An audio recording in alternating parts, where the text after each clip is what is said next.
first year teaching ninth grade over at High Tech High, so that would be like 10 years ago. Myself and two other humanities teachers wanted to do some Greek theater, and we were reading Trojan Women and Antigone. And from there, we were going to have students create adaptations of those, modern adaptations.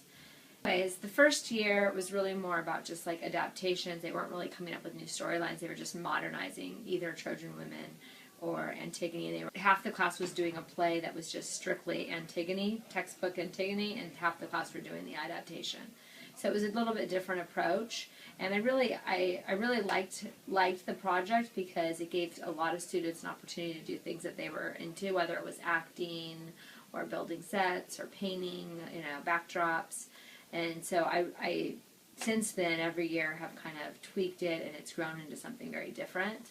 So starting about 4 years ago, my partner Jill, we decided that we would instead study Greek theater, read Antigone, and really understand the format of a Greek play, and then give the students, or a Greek tragedy that is, and then give the students the opportunity to kind of run a little more wild with it as far as their ideas of storylines and plots, come up with any tragedy as long as they had the key elements, and then they had to write it in the same format, meaning they had to have a prologue, they had to have a chorus, they had to have a certain number of scenes, and then they had to have an exodus.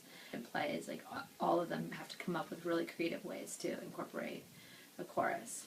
So it starts with students reading Greek theater, Antigone, then it goes into getting into groups, partnerships, and in those partnerships they brainstorm ideas. One person takes on the director of writing role, and one person takes on the storyboard directing. They write up through scene 2, and they storyboard that. They create these really, cool trifold boards to kind of pitch their ideas, and then we vote on the finalists. And so that each class in the 9th grade has one play that needs to be finished. So we have a writing team that finishes writing it, and then we cast it, and then we begin production. And we usually we purposely only have about 2.5 weeks for production. So it's kind of like crazy all over the 9th grade commons and the lower level of the school, because students are doing just that. They're producing a play from scratch, and we have a really low budget. We try to get some parent donations for paint and things like that, but we pretty much say it is what it is, and students bring in pieces for costumes.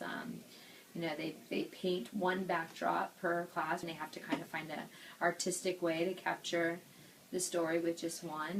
The kids do a really good job with it.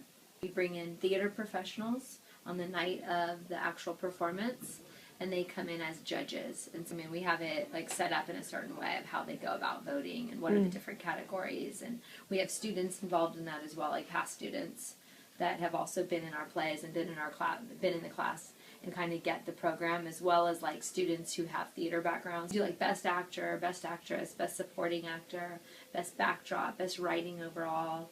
We have all kinds of different awards, and we usually get real trophies and award the kids. So it's a super memorable experience, and I think it definitely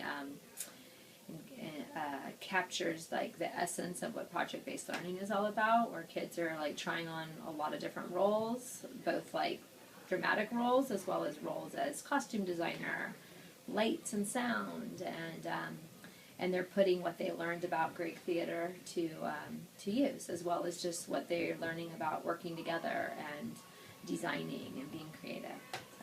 So what was the biggest challenge in creating this project? I think the biggest challenge in creating this project was, I think at first, like I said, like over at High Tech High, there was already kind of something going on a little bit like this, where they were taking Greek theater and, doing plays, but it felt a lot more about like the study of those Greek plays and like the plot behind those plays and the history behind those plays.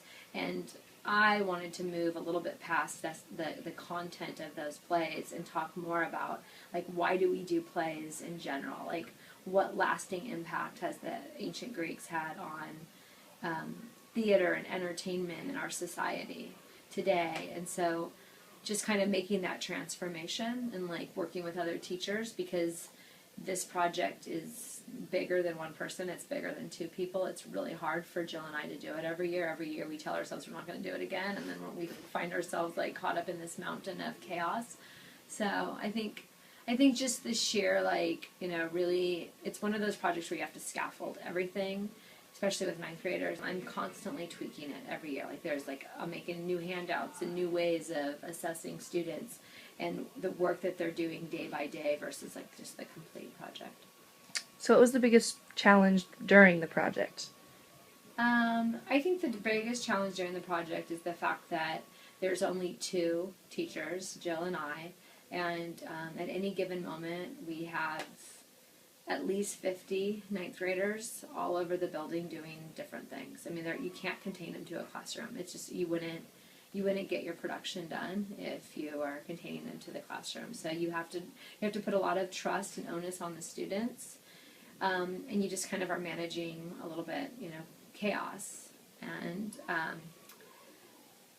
it's like we don't have a lot of money, we don't have a big budget, and I'm not a theater professional. People think I am. It's pretty funny because the experts come in and they're always really impressed with the plays, and they think that I was asked once if I was part of the Coronado Playhouse or something. And like, no, I've never done anything with theater before. I just think it's fun. So, yeah, so that's kind of funny. But I think just like managing it and learning as you go with it, because it's big. Like I said, it's bigger than me. It's bigger than Jill and me put together. So we just kind of need as much support as we can find. I think the writing of the scripts is really challenging. I mean, I'm really impressed with my students, all of them, even the ones who don't, you know, win or don't even come close to winning, because I think it'd be really hard to write a play. And so I'm always impressed with the ideas they come up with. And, you know, it's hard to teach a student how to write a really good play. I mean, you kind of have to hope that, you know, through revision and critique, kids are going to kind of come up with something that can work. And I think it's a really great example of revision and critique, because even once we have the final script and we're ready to produce, throughout the production process, we're constantly revising and critiquing the script, because we're realizing once we get on stage that something doesn't work that way, or it would be better if we said this, or it would be better if you do this.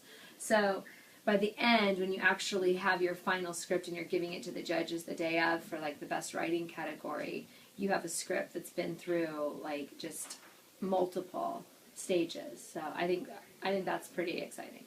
With your students all over the school, how do you ensure that they're getting their work done?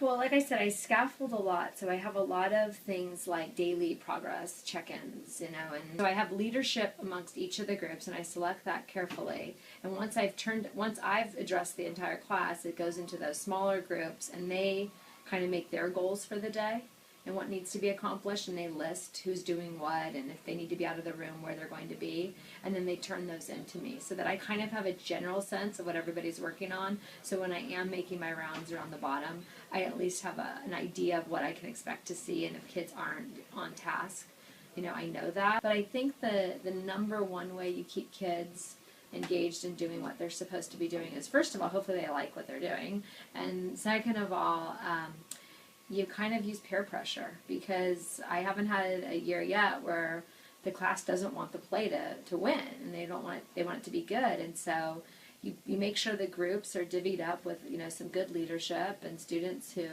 can kind of like push others. And it seems to me that if there's a problem with the student not doing producing, most of the time I hear about it from my directors or from other students. So how do you assess the students? So assessment is a lot of what I just said, where it's day-to-day scaffolding of like, okay, what they're accomplishing, and they might have deadlines, and each of those deadlines are worth like a certain amount of points. That's one way you can assess it.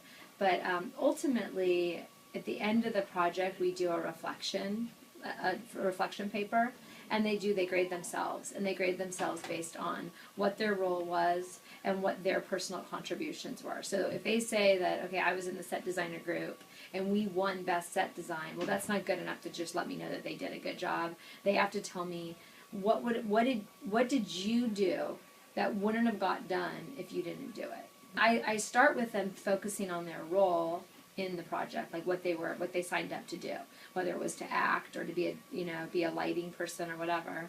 And then the next step is like, okay, what additional things did you do? Did you contribute to that wouldn't have got done if it weren't for you? So I stayed late with so-and-so 2 nights to help finish the backdrop. I'm not a backdrop person, but I put in some extra time. And then I have a rubric, and 5 being the A, it says bullets, like you reached out to other groups. You accomplished the task that you said you were going to accomplish, and you did them well, like, I mean, there's a whole list, and then they give themselves a number, and they defend that number by showing me, like, evidence of what they did.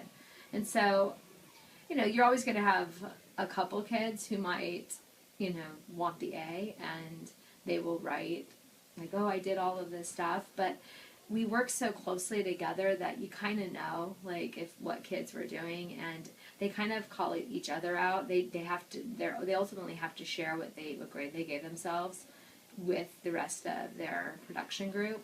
And so, I mean, if you're saying that you deserve an A and you're sitting next to somebody who was here like every single day after school and you weren't there once, it's kind of awkward. And, ultimately, if I don't agree with the grade, I'll have a conversation with the student. But it's very subjective. It's not, I can't just be like a test where, like, oh, okay, now I give them a test. They gave me their answers, and that's the grade they get. I have to look at kind of the whole. I have to take their feedback. I have to take each of their, colleagues, their production crew's feedback, and then kind of decide how do I deserve.